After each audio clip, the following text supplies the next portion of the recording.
بسم اللہ الرحمن الرحیم۔ ناظرین السلام علیکم ورحمۃ اللہ۔ ناظرین، آج ہم حضرت نوشہ گنج بخش رحمۃ اللہ تعالیٰ علیہ آپ کے متعلق گفتگو کریں گے۔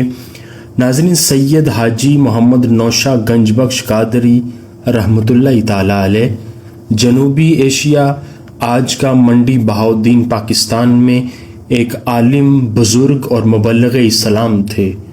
قادریہ صوفیہ حکم کے نشاہیہ شاخ کے بانی تھے۔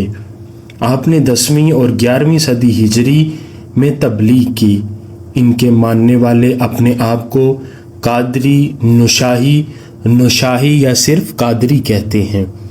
ناظرین، سید محمد نوشہ گنج بخش قادری پہلی رمضان المبارک 959 ہجری کو گھوگھا والی ضلع منڈی بہاؤالدین پنجاب پاکستان میں پیدا ہوئے۔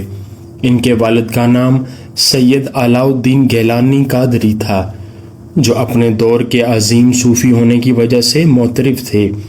اپنے ایام میں لمبا سفر کرنے کی تمام تر مشکلات کے باوجود آپ نے مکہ مکرمہ اور مدینہ منورہ کی زیارت 7 مرتبہ پیدل ہی مکمل کی، جس سے معلوم ہوتا ہے کہ وہ اسلام سے کس قدر عقیدت مند تھے۔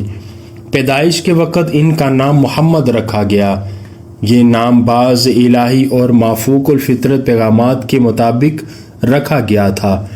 پہلے وہ حاجی محمد کے نام سے مشہور ہوئے، بعد ازاں وہ حاجی نوشہ، ابو الہاشم، بھوراں والا پیر، مجدد اسلام، نوشہ گنج بخش، سید نوشہ پیر اور نوشو پاک کے ناموں سے بھی مشہور ہوئے۔ نوشہ نام کے ہجے اور تلفظ کو نوشہ یا حتیٰ کہ نوشو بھی کہا جاتا ہے۔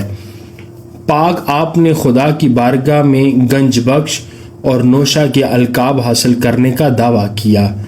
دونوں نام فارسی کے الفاظ ہیں۔ گنج بخش کا مطلب ہے چھپے ہوئے خزانوں کا عطا کرنے والا، اور نوشہ کا مطلب نوجوان بادشاہ یا دلہا ہے۔ انہیں مقام نشاہت کے نام سے بھی جانا جاتا ہے۔ ناظرین، حاجی محمد قادری 33ویں سید تھے۔ علی بن ابی طالب کی نسل سے درج ہے کہ بر صغیر پاک و ہند میں آنے والے سید نوشہ گنج بخش قادری کے آباء و اجداد میں سب سے پہلے سید اون بن الہاشمی الگیلانی تھے۔ یہ 5ویں صدی ہجری میں سید عبد القادر جیلانی کے حکم سے آئے۔ مزید یہ کہ وہ سید عبد القادر جیلانی کے چچا اور ان کے روحانی جانشینوں میں سے ایک تھے، جو 1028 عیسوی میں بغداد میں پیدا ہوئے۔ وہ پہلے شخص ہیں جنہوں نے ہندوستان میں قادریہ نسب متعارف کرایا، اور اس بر صغیر پاک و ہند کے لیے سید عبد القادر جیلانی کے مقرر کردہ کتب تھے۔ ان کی عظیم کوششوں سے بہت سے ہندو قبائل نے اسلام قبول کیا۔ ان میں راجپوت، چوہان اور کھوکھر کے قبائل بھی شامل ہیں۔ ان میں سے اکثر نے دین میں بابرکت زندگی پائی۔ وہ اپنے مشن کے بعد جنہوں نے کئی سالوں تک جاری رکھا، بغداد واپس آئے، جہاں ان کا انتقال 1157 عیسوی میں ہوا۔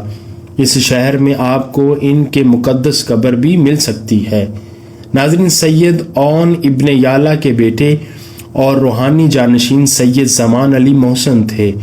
انہوں نے بر صغیر پاک و ہند کے جنوب مغربی علاقوں، کوہستان نمک اور سون سیسر کے گرد و نواح میں اسلام پھیلایا۔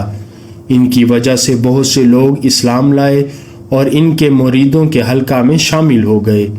مذہب کے لیے ان کے کام نے مقامی حکمران رانی بھارت کو بھی متاثر کیا، جس نے بعد میں اسلام کو حقیقی مذہب کے طور پر قبول کیا۔ سید زمان علی شاہ کی مقدس قبر پاکستان کے ضلع سرگودا کے شہر کیرانہ میں واقع ہے۔ سید محمود شاہ، جو پیر جالب کے نام سے مشہور ہیں، سید زمان علی شاہ کی اولاد میں سے ہیں۔ وہ ایک باکمال بزرگ تھے جن کے پاس انتہائی قدرتی تحفے تھے، جنہیں تصرفات کہتے ہیں۔ ان کے بے شمار فیوزات اور روحانی کشش کی وجہ سے انہیں پیر جالب بھی کہا جاتا تھا۔ اپنے آباء و اجداد کی طرح وہ ایک روحانی کامل انسان تھے۔ ان کی تدوین ضلع سرگودا میں ہے۔ سید شمس الدین شاہد پیر جالب کی اولاد میں سے ایک عظیم ولی تھے۔ وہ ہمیشہ اپنے ساتھ اپنا پسندیدہ ہتھیار برچھی لے جاتے تھے، اس لیے انہیں سنگین شاہ شاہد کہا جاتا تھا۔ وہ اللہ کی راہ میں جنگ کے دوران شہید ہو گئے۔ سنگین شاہ کے دو بیٹے تھے، سید علاء الدین حسین اور سید رحیم الدین۔ دونوں بھائیوں کی مقدس قبریں قادر آباد کے قریب گھوگھا والی ضلع منڈی بہاؤالدین پاکستان میں واقع ہیں۔ سید علاء الدین کا شمار صوفیانہ راہ کے عظیم روحانی ماہرین میں ہوتا ہے۔ انہوں نے شریعت اسلامیہ کا بہت درست مشاہدہ کیا۔ ان کے پاس کنیہ ابو اسماعیل اضافی لقب پیر غازی کے ساتھ تھا۔ اپنے ہم عصروں میں اپنے چھوٹے بھائی کی طرح وہ ایک غیر معمولی ولی تھے، جن سے آج تک مافوق الفطرت طاقتیں نازل ہوتی رہی ہیں۔ سید علاء الدین، جن کی مقدس قبر گھوگھا والی میں ہے، سید نوشہ گنج بخش قادری کے والد بھی ہیں۔ ناظرین، سید نوشہ گنج بخش قادری پیدائشی طور پر اللہ کے ولی تھے۔ وہ ذہانت اور یادداشت کی خوبیوں سے بھرپور تھے۔ ان کے زمانے کی مذہبی تاریخ کی کتابیں بتاتی ہیں کہ انہوں نے صرف 3 ماہ کی قلیل مدت میں قرآن پاک حفظ کر لیا۔ اس دنیا میں ان کے اساتذہ میں قاری قائم الدین اور شیخ عبدالحق تھے۔ ناظرین، آپ کا شجرہ طریقت 29 سال کی عمر میں محمد نے شاہ سلیمان نوری کو اپنا روحانی رہنما قبول کیا۔ انہیں ایک سلسلہ میں رکھ دیا جو عبد القادر جیلانی تک پھیلا ہوا تھا۔ یہ روحانی سلسلہ مولا علی المرتضیٰ کے ذریعے تاجدار کائنات صلی اللہ علیہ وآلہ وسلم تک پہنچتا ہے۔ آپ کا شجرہ طریقت کچھ اس طرح سے ہے: محمد نوشہ گنج بخش، ان کے شیخ شاہ سلیمان نوری، ان سے اوپر شاہ معروف خوشابی، ان سے اوپر سید علاء الدین مبارک حقانی، ان سے اوپر سید امیر الدین محمد غوث، ان سے اوپر سید شمس الدین اعظم، پھر سید جمال الدین شاہ میر، پھر سید ضیاء الدین علی، پھر سید محی الدین مسعود، پھر سید حمید الدین احمد، پھر سید صفی الدین عبدالسلام، پھر سید سیف الدین عبدالوہاب، پھر سید عبدالقادر جیلانی، پھر ابو سعید مبارک مخزومی، پھر ابو الحسن ہنکاری، پھر ابو الفرا ترتوسی، پھر ابو الفضل التمیمی، پھر عبدالعزیز التمیمی، پھر ابو بکر شبلی، پھر جنید بغدادی، پھر سری سقطی، پھر معروف قرقی، پھر داؤد تائی، پھر حبیب اجمی، پھر حسن بصری، پھر مولا کائنات مولا علی کرم اللہ وجہ الکریم، اور پھر تاجدار کائنات صلی اللہ علیہ وآلہ وسلم ہیں۔ ناظرین، حاجی محمد کی شادی سید ابو نصر فتح محمد شاہ قطب نوشہرہ کی بیٹی سے ہوئی تھی۔ ان کی ماں مائی جیونی نے اس شادی کا اہتمام کیا۔ ان کے 2 بیٹے اور ایک بیٹی تھی۔ ان کا نام سید محمد برخوردار، سید محمد ہاشم اور سیدہ سائرہ خاتون تھے۔ وہ اپنی مہمان نوازی کے لیے مشہور تھے۔